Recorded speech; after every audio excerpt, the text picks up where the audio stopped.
anyone who's watching this, and particularly the youth or people who are an adult or in transition, is it's not about the credential. You have to have a set of skills depending on where you're going into. So let me be very clear about that. I can't do what I'm doing from a global perspective without acquiring a set of skills and being credentialized in particular areas. It's about your impact.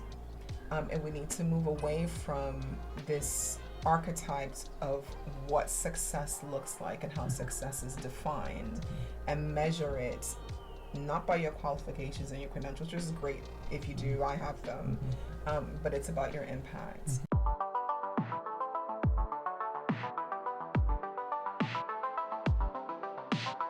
Hello everyone, and welcome to this week's episode of Against All Odds. My name is Daniel Coker, your regular host, and our guest this week is Sabrina Clarke.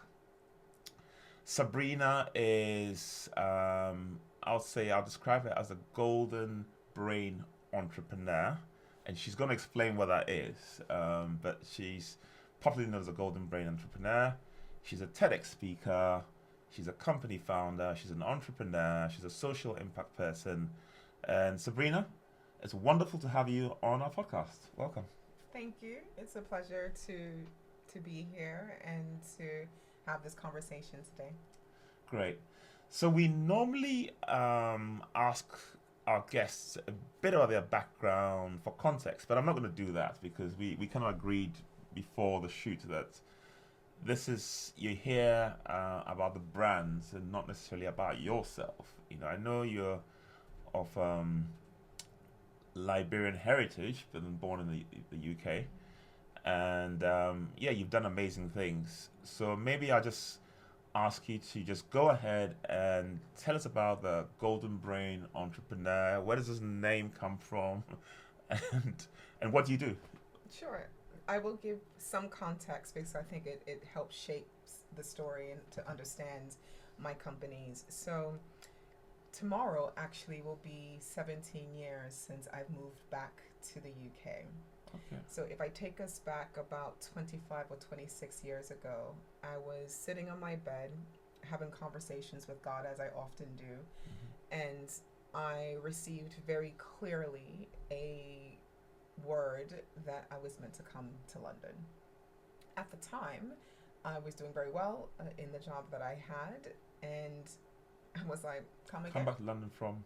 I was in the States. I was in the US at the time.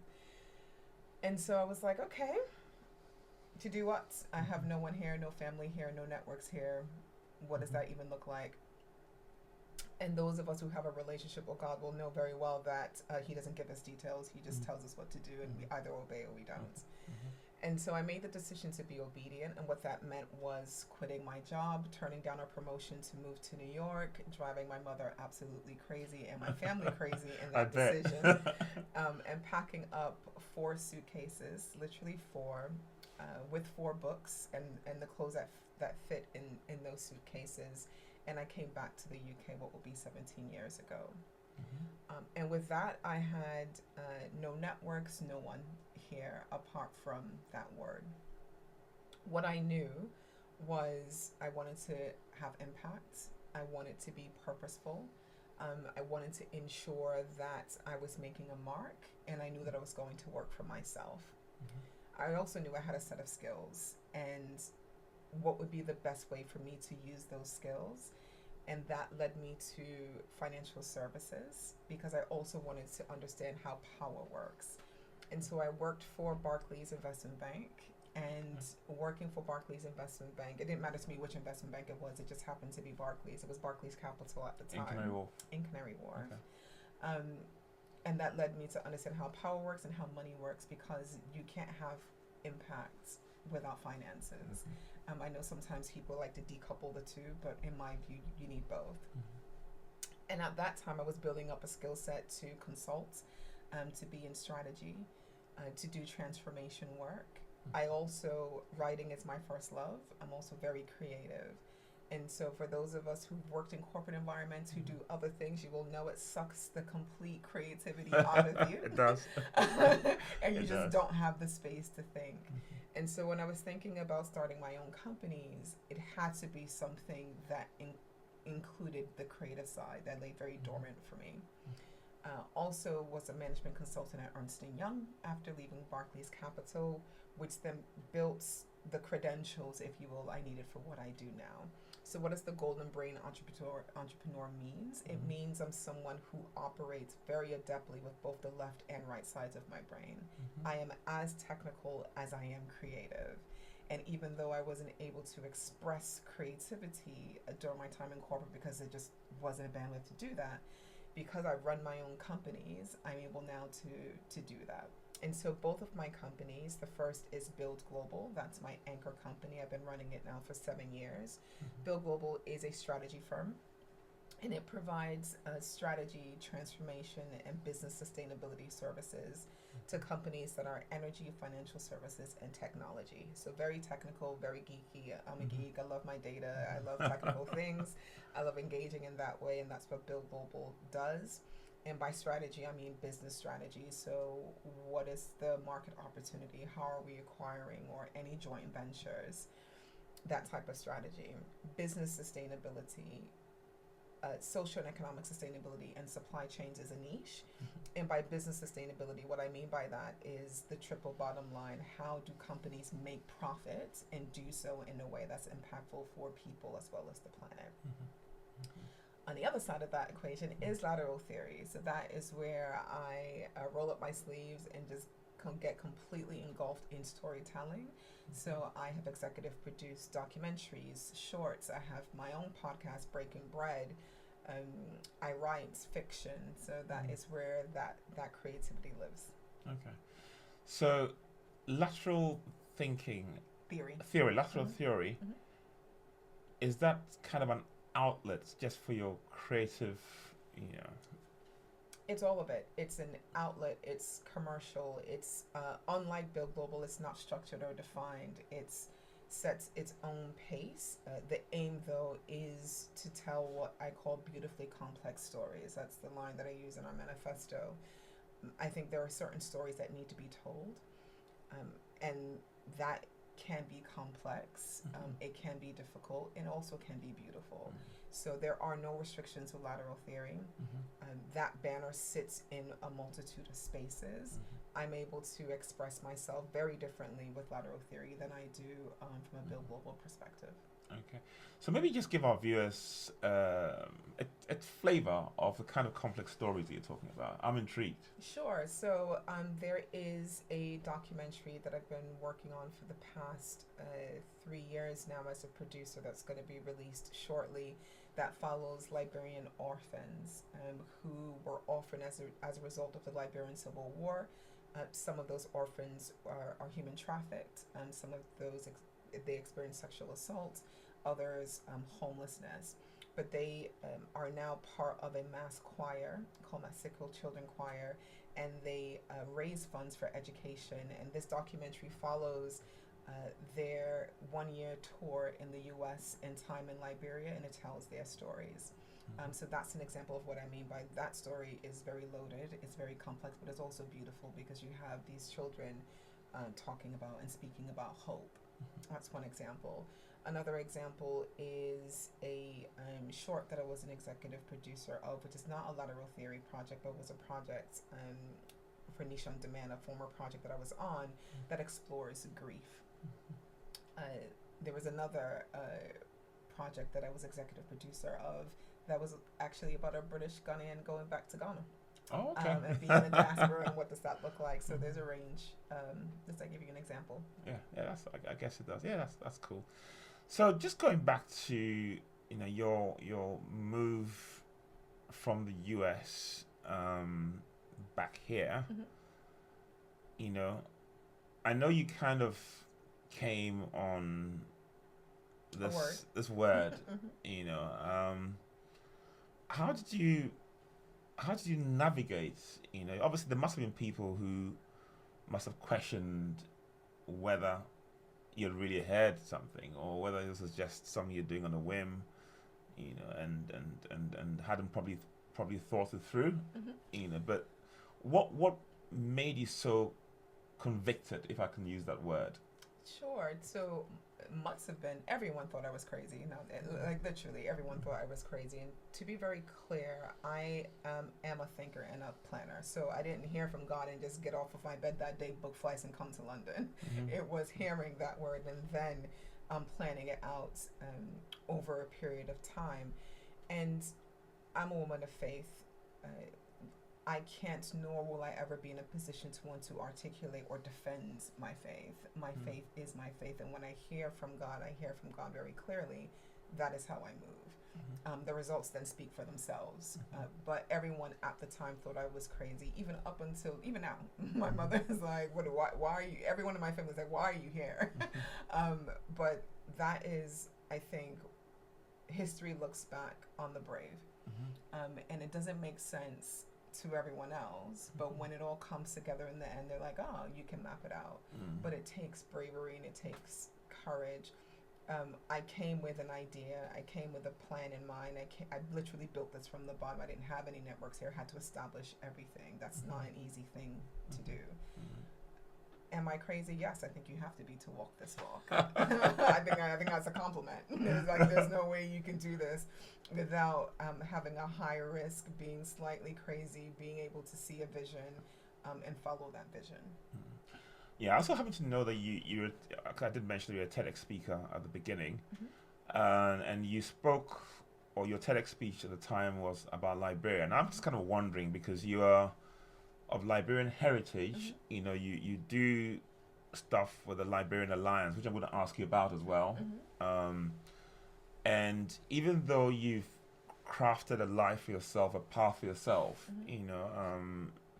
over here, you seem to be drawn back to your roots, and I mean, why are you drawn back to your roots, and what impacts are you expecting to make? So I'm drawn back to my roots because I'm a daughter of soil. I'm here, but I'm an indigene, I should say that as well. So just a little history about Liberia's history.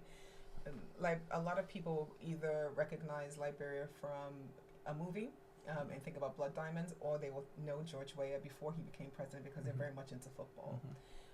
Liberia was colonized by American slaves. Prior to American slaves, what was called Americo-Liberians arrived to the shore. There were indigenous people on the land. My family are indigenous, so we were there before American slaves, Americo-Liberians arrived. My mother raised me to be a Liberian woman, so even though outside I was in London and outside I may have been in the US, inside my home was Liberia. And so I'm very much, my identity is very much formed and informed by being a Liberian woman, as well as being British, as well as living in the States, because I'm a third culture kid, all three things make up who I am. So that connectivity, my identity, is very much grounded in that. And therefore, there would be no way that I would have any purpose or impact without ensuring that my heritage country benefits from my skills and everything else I've done, as well as other countries have. In terms of my hope for Liberia and my hope for the impacts, we have experienced 2 consecutive back-to-back civil wars. Right now, infrastructure is a challenge, education is a challenge, employment is a challenge, and I am someone with a set of skills. Why wouldn't I give back? For me, it's a no-brainer. It's just, why wouldn't I? Right, that's very commendable. And then also with your Liberian Alliance, maybe just tell us a little bit about that. And I'm intrigued because I'm even more intrigued because we're not really talking about you as a person, but I really want to ask some questions, but I know I'm not supposed to. What do you want to ask me? I just want to know a bit about your background in terms of maybe your educational qualifications. What were you doing in America before you came? Were you in financial services, which is probably why you leaned towards financial services when you came here? I'm just trying to get a picture about your thinking, because I find it remarkable. You talk about bravery, you talk about taking risks, you talk about following purpose, living a purpose-led life, which I think is so brilliant. But just to help our viewers, let me just give us a little bit of So let me tell you why I don't credentialize, unless it's a client. Yeah. The reason why I don't credentialize, and I'm very intentional about it, is sometimes there is this idea there must be an architect or an archetype or persona of success, and that will be where somebody may have matriculated the degree that they've studied, and therefore there is a lateral path that we follow that creates this image of a person. The UK is also a very classist society, and so sometimes people also look at accent privilege, like, well, how do they sound? That gives me an idea of their class, and then that informs my view. I don't credentialize because I rail against that bias. And the message I have for anyone who's watching this, and particularly the youth or people who are an adult or in transition, is it's not about the credential. You have to have a set of skills depending on where you're going into. So let me be very clear about that. I can't do what I'm doing from a global perspective without acquiring a set of skills and being credentialized in particular areas. It's about your impact. And we need to move away from this archetypes of what success looks like and how success is defined, and measure it not by your qualifications and your credentials, which is great if you do, I have them, but it's about your impact and measuring success and measuring the definition of success in that way. And so I intentionally tell my story about what I heard from God, because that's very fundamental to who I am. Being purpose-led and purpose-driven. Everybody can do a Google search. You can look at, the things about me that's there. Is that the message I want to carry? No, the message I want to carry is this. These are the places that I've worked. These are the set of skills that I have. But this is the impact that I'm making through Build Global, as well as Lateral Theory. What sort of challenges have you experienced, firstly as a woman, and then also a woman of color? Navigating corporate boardrooms, and basically trying to create impacts in the business transformation and sustainability space, because again, there's a perception, being a woman, again, like a perception being a woman of color, but you've managed to go against all odds. That's what this podcast is about, against all odds, and created an impact in that space. So how have you navigated that? How did I come from 4 suitcases to the boardroom? Yeah. So there's a couple of things, and I want to be very specific and direct, because I think the challenges that women of color have is different from the challenges that a Black woman has in the space that I navigate. So I have to speak from that perspective. And I'll first start with the strategy space, because that's very important. When it comes to strategy, people aren't looking for a Black woman to advise them on strategy. When I say by people, who gets into the boardrooms where strategy is involved are the McKinseys, or the BCGs, or the Bains, in terms of consulting, and they're not led by Black women. So the first challenge is being taken seriously as a Black woman who is advising on strategy specifically. And I've had several challenges, and also because I'm a Black woman, I look younger than I am, so people are trying to figure out if I'm a graduate or if I'm actually somebody who's running the country. Then they're trying to figure out how old I am, like all these things, which is why I don't credentialize, because people are trying to like. I'll tell you what, I've got to confess. You were doing the same. I'm doing the same. Which is why I don't credentialize. Like, she sounds mature, but how old is she really? So I'm trying to figure out. I'll ask you off camera.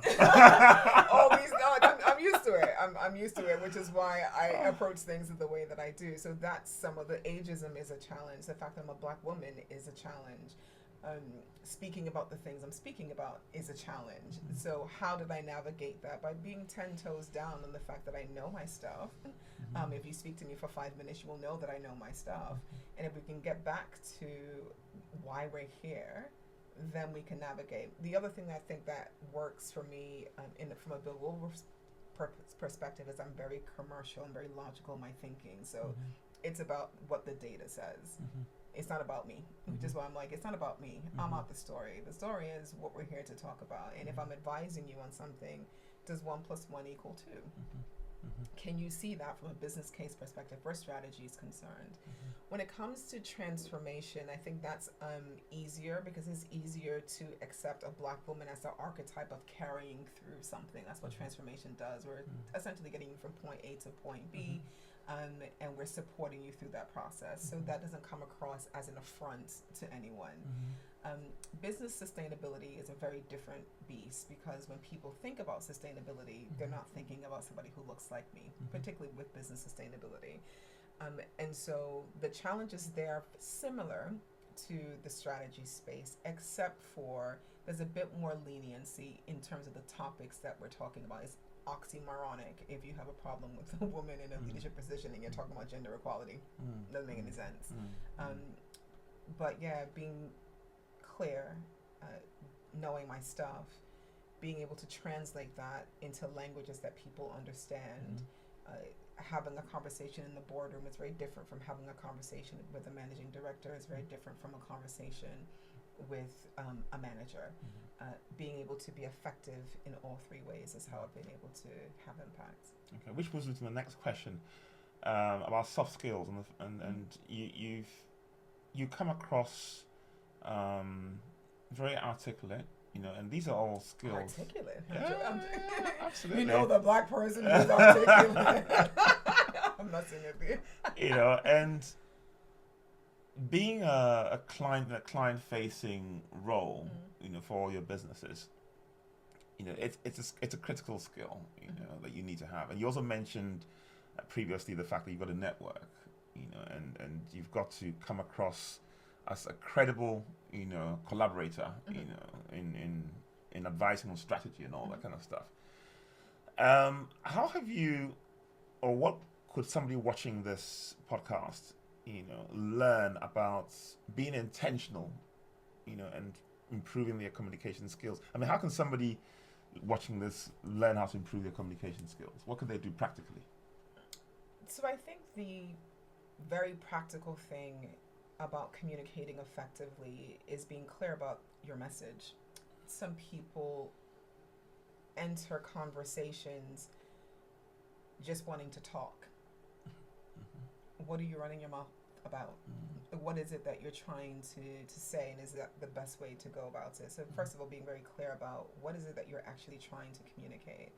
I think the second practical thing about communication is it's a conversation. So how is the receiver actually going to understand the message appropriately?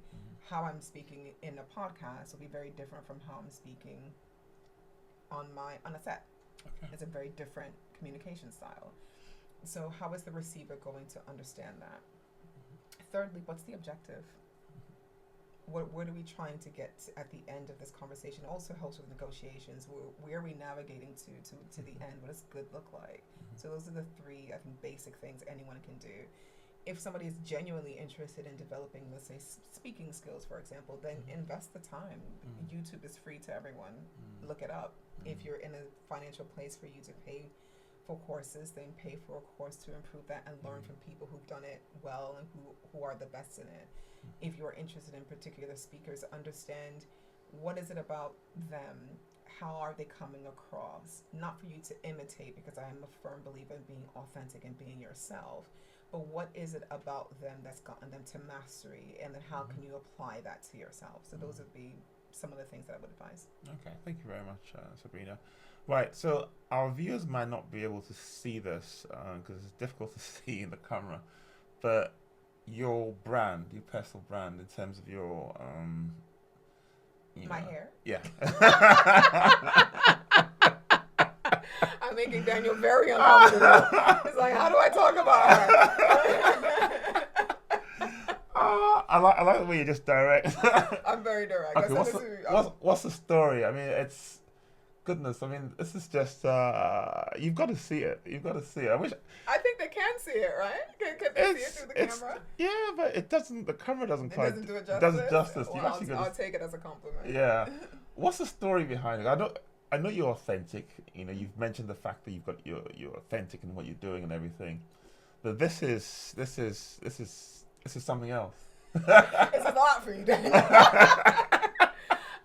There is no story behind my hair other than I think my hair is beautiful the way that it grows out of my head. There isn't any other intention apart from this is my hair, it grows out of my head, and I think it's as beautiful as any other person's hair. That's not to be minimized because there are a lot of challenges with Black women in our hair, and particularly how our hair presents in a corporate or business environment. So if you can tell from the length of my hair, I didn't just start growing my hair. Yeah. So when I was at financial services, I had locks. And so it does give off different messages to different people, which I find interesting because our hair is complex. But for me, it's as simple as that. It's my hair. It grows out of my head. I think it's beautiful, and then people just have to accept that this is her hair, and it grows out of her head, and it's all hers. Yes, it's all hers. I was going to ask that as well. I'm answering the question for I know, you're reading my mind. It's all mine. There's no extensions, no shade for the people who have extensions or wear their hair differently. It is your choice. I think every woman's entitled to do that because sometimes there is this, from a woman to woman perspective, this weird divide between people who have natural hair and people who don't. I'm not one of those people. I'm team do whatever works well for you, and then bring that into your environment wherever that may be, and then don't let anyone tell you that it's not business or corporate or all the other adjectives that It must be hard to keep though. Well, no, it's very easy. That's why I locks. Okay. It's very easy. Should I tell you a story from one of your Ghanaian brothers? Yeah. So I was a management consultant at the time. I was at Ernst & Young, and I was having a conversation, and I'd already given my notice, and people were shocked that I was leaving. And I was like, oh, I'm starting my own business. Now, mind you, me and this individual are both senior people at the same level doing a client-facing role. And he was like, you're starting your own business? Yes, like, yeah, I'm going to be working with clients. You're working with clients? And he was like, with that hair? And I was like, the same hair that's at Ernst & Young going client-facing, for some reason, when it's my own label, my own logo next to it, is going to be problematic. He was like, oh, okay. That's very interesting. So, Sabrina, what inspires you? What gets you out of bed in the morning? Purpose. Okay. Purpose gets me out of bed in the morning. Being able to, for me, genuinely feel that I can make a difference and I can have that impact and I can help someone. That is what gets me up. If it turns out to be millions, fantastic. But if I can change or have impact for one person, for businesses, then that is definitely, that's what drives me. Okay.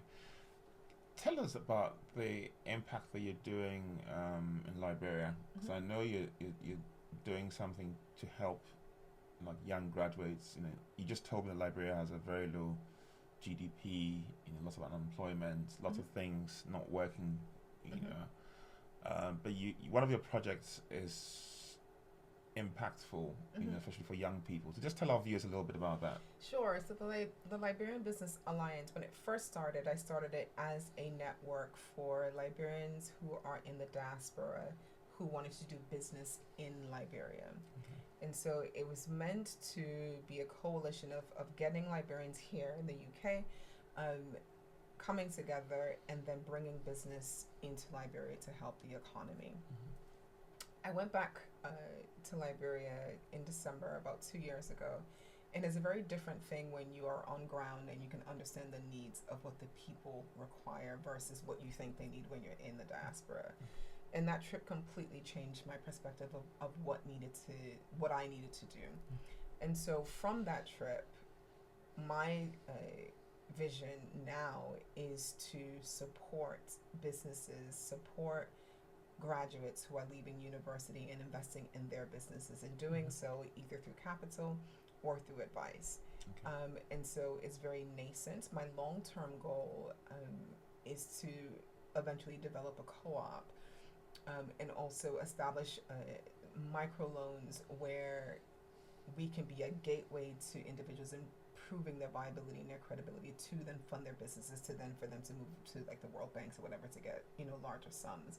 But starting very small with graduates and also market women, because the market woman economy is very vital in the Liberian context. And yes, of course, there are a bunch of diasporans who are going back and building and doing all the various things, but socioeconomic sustainability is one of my core focuses, and I think that happens through market women and through our youth. So how can somebody watching this podcast, you know, who wants to support you in this initiative, I mean, what can they do to contact you? Or go to buildglobal.com. Okay. It's there.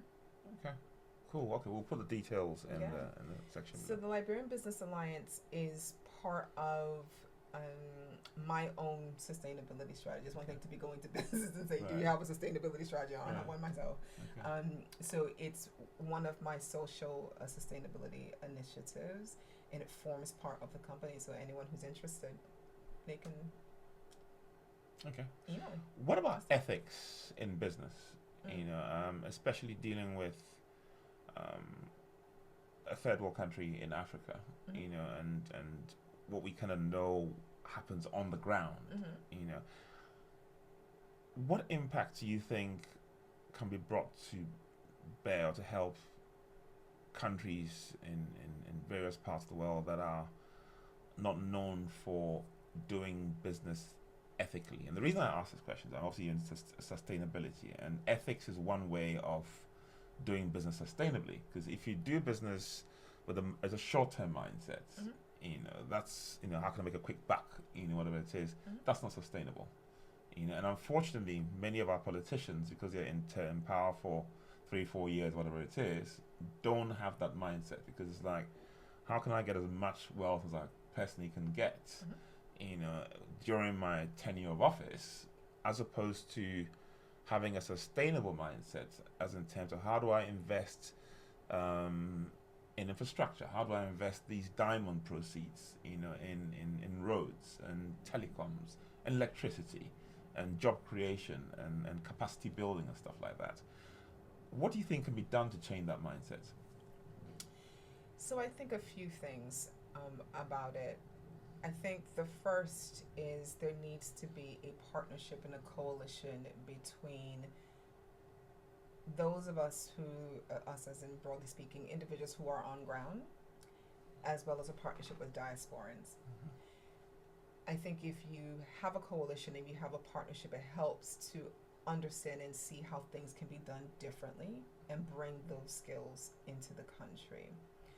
There will always be people who are selfish, and there will always be people who are focused on making their own money for the time that they need to, because to your point, they're not thinking about sustainability or legacy, they're thinking about themselves. And I think we need to be honest and recognize that that will continue to be the case for a very long time. However, at the same time, there can be a partnership and a coalition between those two groups to bring in best practices in a partnership, because sometimes diasporans come in a very arrogant superiority complex, and it's my way or highway, and then that doesn't help anyone. So by partnership, I genuinely mean a real partnership. Secondly, is a very controversial probably statement, but I think democracy, along with the various tribal ways of doing things, there needs to be a coalition. So Liberia is a perfect example of this. We just literally had a transition of government. We have a new president. There will be conversations that President Boakai is going to have with chiefs, with different leaders of villages, and they have to come together. I think if we don't look at all the levels of how a country or a custom or a system is governed, we run into ethics issues, because one, there isn't a mutual respect, but secondly, there is a way of doing things in the village versus in the city. No matter what you think, there is a way of doing it. So without recognizing and respecting that, you don't get to a place of ethics. As an example, interestingly enough, I was, because we just ended it, but it formally ends next week, I was one of the women selected to represent the UK at the United Nations Conference of Gender and Gender Progress recently, CSW 68. And one of my reflections from that, which I'll be writing about that next week, one of my reflections about that is this conversation was focused on gender equality specifically. There is no change or progress of gender equality without customs and systems changes. Like the cultural norms need to change as well as the systems. So if I go back to your question, the cultural norms and the systems need to change in order to have ethics. And how ethics is defined in an African context will be very different to how ethics is defined in the UK context. And we need to be very comfortable with that difference. So corruption, we shouldn't have corruption. Full stop. Equally, if you haven't been paid for 12 months, which is the real scenario for some Liberians at the moment, and you do engage in corrupt practices to feed your family, how do we look at that scenario? Are we going to say, well, you just shouldn't be corrupt? No, that's not the reality of the situation. What do we need to do to change the system and to change the culture so people don't have to make those choices? Okay. Does that answer your question? Yeah, it does. Anyway, as we come to the end of this conversation, what do you think about this podcast and what we're trying to do? I think it's amazing.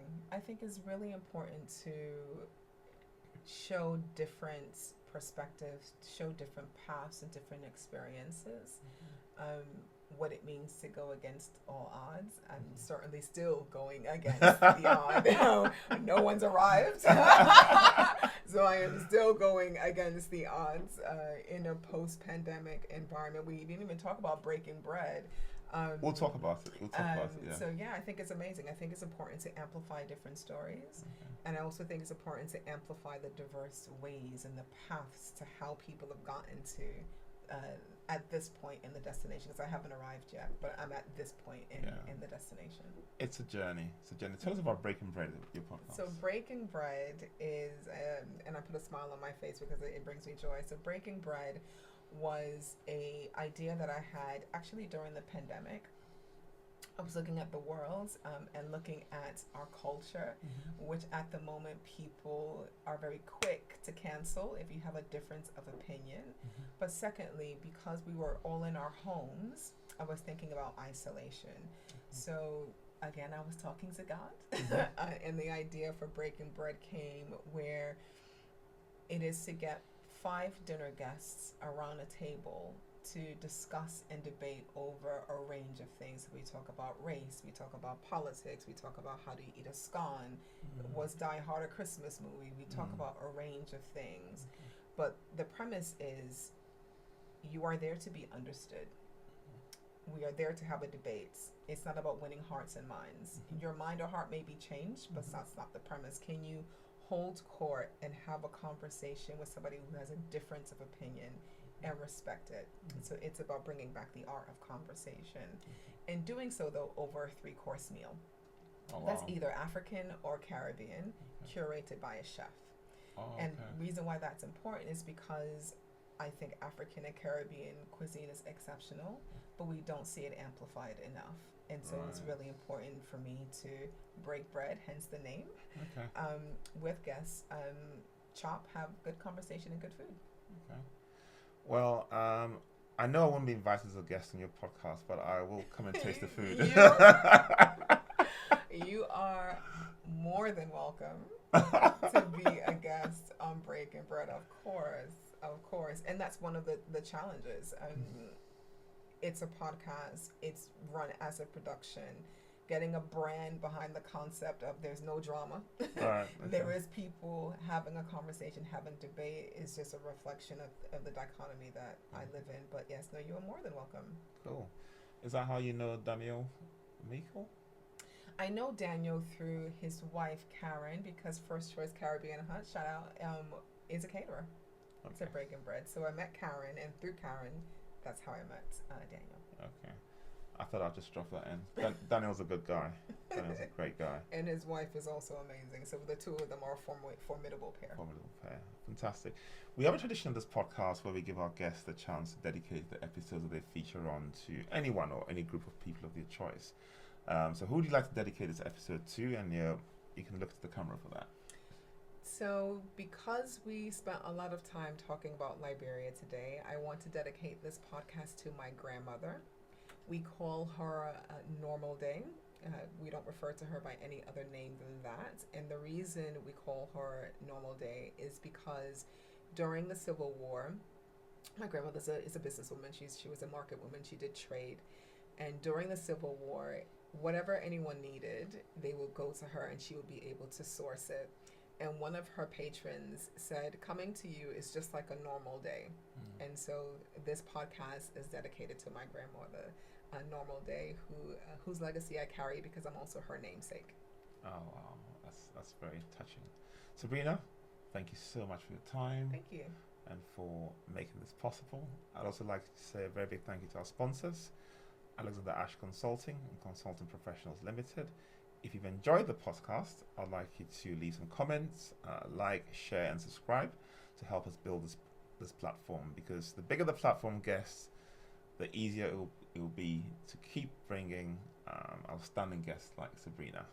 So thank you very much, and see you next week. Thank you. Thank you, for Sabrina. having me. Thank you.